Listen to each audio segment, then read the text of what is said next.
ফারহান, তার হাতে ছিল এইচএসসি পরীক্ষার আগে 80 দিন।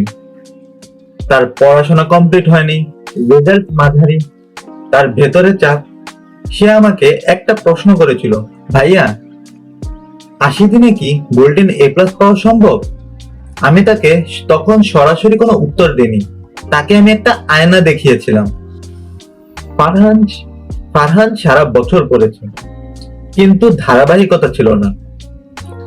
কখনো কখনো সে 8 ঘন্টা পড়েছে, কখনো 4 ঘন্টা, কখনো 2 ঘন্টা, কখনো কখনো এমনও দিন গেছে সে পড়তেই বসেনি। হয়তো তার নোট আছে, তার বই আছে, কিন্তু তার ধারাবাহিকতা নেই। 80 দিন মানে প্রায় 11 সপ্তাহের মতো।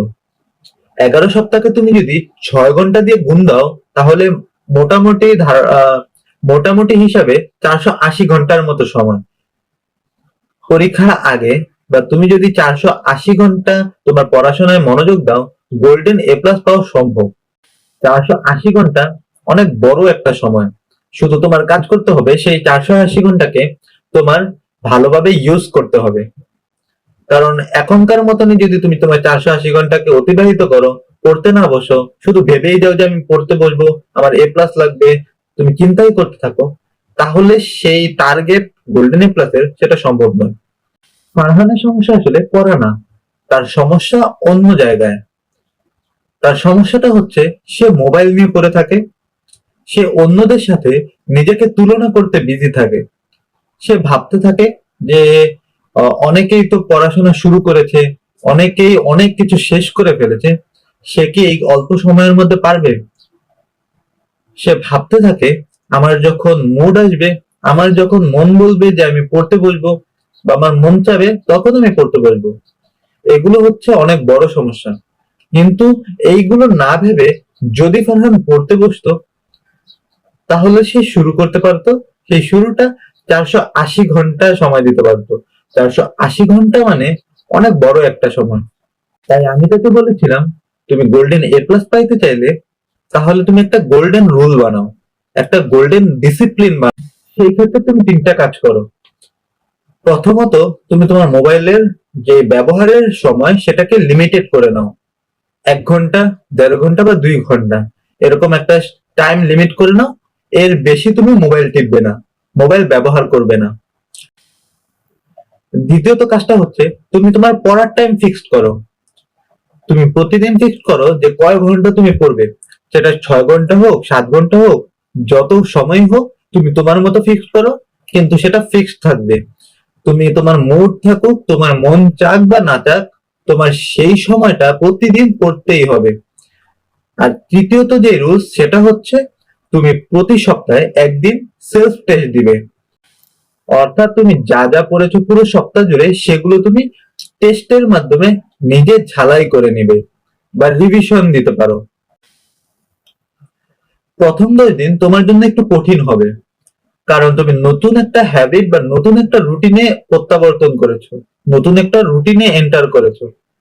তাই প্রথম 10 দিন তোমার সেই নতুন রুটিন বা নতুন হ্যাবিটের সাথে মানিয়ে নেওয়া একটু কষ্টকর হয়ে উঠবে। কিন্তু তখন কিন্তু তখন তুমি যদি ভেঙে না পড়ো, তখন তুমি কন্টিনিউ করে যাও, সেই 10 দিন, পরের 20 দিন তোমার রুটিনটা ফিক্সড হবে, তুমি সেই রুটিনের সাথে মানিয়ে নিবে, তোমার পড়াশোনা চলতে থাকবে। 40 দিন পর তোমার আত্মবিশ্বাস আসলো, পরের 20 দিন তুমি শুধু রিভিশন দিবে আর মডেল টেস্ট। 80 দিনে গোল্ডেন এ প্লাস পাওয়া সম্ভব, কিন্তু সবার জন্য না। যদি তোমার বেসিক দুর্বল হয়, তোমার বেসিক শূন্য হয়, তুমি একদম কিছু করনি, তাহলে অলৌকিক ব্যাপার ঘটবে না। সে অলৌকিক তুমি যদি সেক্ষেত্রে তুমি যদি গোল্ডেন এ প্লাস চাও, তাহলে তোমাকে ডিসিপ্লিন অনুযায়ী আরো বেশি পড়তে হবে। কারণ অনেকেই আছে যাদের সিলেবাস অলরেডি শেষ, তাদের পড়াশোনা অলরেডি শেষ, তারা এই 80 দিন রিভিশন দিবে, মডেল টেস্ট দিবে, আর এদিকে তোমার এখনো শুরুই হয়নি, তোমার বেসিক একদম শূন্য। তুমি যদি এই পরিস্থিতি থেকে গোল্ডেন এ প্লাস চাও, তাহলে তোমাকে আরো বেশি সময় পড়তে হবে। তোমাকে তোমার পড়ার টেবিলে সময় বাড়াতে হবে। পড়ায় বেশি মনোযোগী হওয়ার চেষ্টা করতে হবে, মোবাইলকে একটু দূরে রাখতে হবে, অন্যান্য ডিস্ট্রাকশন সরাতে হবে। তুমি যখন এই নিয়মগুলো ফলো করবে, দেখবে ধীরে ধীরে তোমার পড়াশোনা বৃদ্ধি পাচ্ছে, তুমি মনোযোগী হয়ে উঠছো। তোমার হাতে ৮০ দিন আছে, ৮০ দিন, ৪৮০ ঘন্টা। কোনো কোনো ক্ষেত্রে তুমি যদি তোমার সময়টা বাড়িয়ে নাও পড়ার, তাহলে সেগুলো ৫০০ ৫৫০ ঘন্টার মতো সময় হয়ে যায়। তুমি সেই সময়টাকে যদি কার্যকরভাবে ব্যবহার করতে পারো, ইনশাআল্লাহ আশা করা যায় তুমি গোল্ডেন এ প্লাস পাবে। তাই তোমার কাজ হচ্ছে এখন থেকে শুরু করা, প্রতিদিন কন্টিনিউ করবে, প্রতিদিন পড়বে, গোল্ডেন এ প্লাস পাবেই তুমি। এই ৮০ দিনের জন্য তুমি একটা রোড ম্যাপ ফলো করতে পারো, একটা রুটিন ফলো করতে পারো। সেটা হচ্ছে, তুমি পড়াশোনা শুরু করার আগে তোমার সিলেবাস নিয়ে বলবে, তোমার সাবজেক্ট গুলো, তোমার বিষয়গুলো, তোমার কি কি পরীক্ষা আছে, তোমার কি কি পরীক্ষা আছে সেগুলো নিয়ে বসবে, সেগুলো ঘাটবে, দেখবে তুমি কোন কোন বিষয়ে, কোন কোন অধ্যায়ে দুর্বল, সেগুলো তুমি দাগিয়ে নিবে বা একটা খাতায় বা একটা পেজে লিখে নিবে। তোমার দুর্বল টপিক বা তুমি যেই যেই টপিক বা বিষয়ে দুর্বল সেগুলো লিখে নেওয়ার পর প্রথম ২০ দিন তুমি তোমার দুর্বল বিষয়গুলো, দুর্বল টপিকগুলো শেষ করবে, সেগুলোতে আরো ইমপ্রুভ করার চেষ্টা করবে। যখন তোমার দুর্বলতাগুলো শেষ হবে, তারপরের ২০ দিন তুমি তোমার এই দুর্বলতাগুলোকে রিভিশনের পাশাপাশি যে স্ট্রং পয়েন্ট গুলো আছে, যেগুলো তুমি ভালো পারো, সেগুলো আবার রিভিশন করবে। এই কাজগুলো করার পর পরের ২০ দিন কি করবে? পরের ২০ দিন তুমি তোমার দুর্বলতা তো শেষ, তোমার স্ট্রং পয়েন্ট গুলো রিভিশন করা শেষ। এখন তুমি তোমার যদি আরো কোনো নতুন কোনো কিছু বাকি থাকে যেগুলো পড়া উচিত, সেগুলো তুমি কন্টিনিউ করবে, সেগুলো পড়বে। আর সেগুলো পড়ার পাশাপাশি আগে যা কিছু পড়েছো সেগুলো রিভিশন করবে। আর হাতে রইলো তোমার ২০ দিন। সেই ২০ দিন তুমি নতুন কোনো পড়া শুরু করবে না, নতুন কোনো পড়া ধরবে না। সেই ২০ দিনে তুমি তোমার সকল পড়া রিভিশন দিতে থাকবে।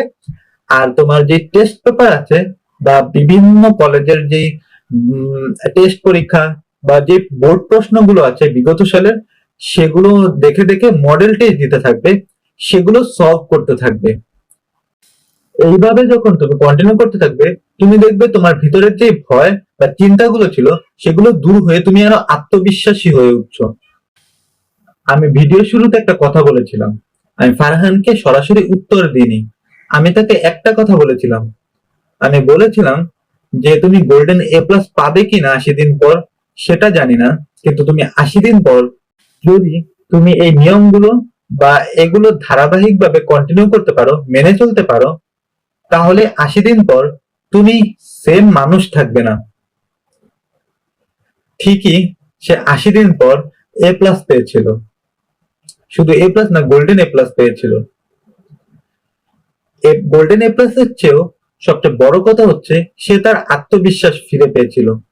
তাই তুমিও যদি গোল্ডেন এ প্লাস চাও বা ভালো একটা রেজাল্ট চাও, আত্মবিশ্বাস ফিরে পেতে চাও, তাহলে ৮০ দিনকে কাজে লাগাও, শুরু করো।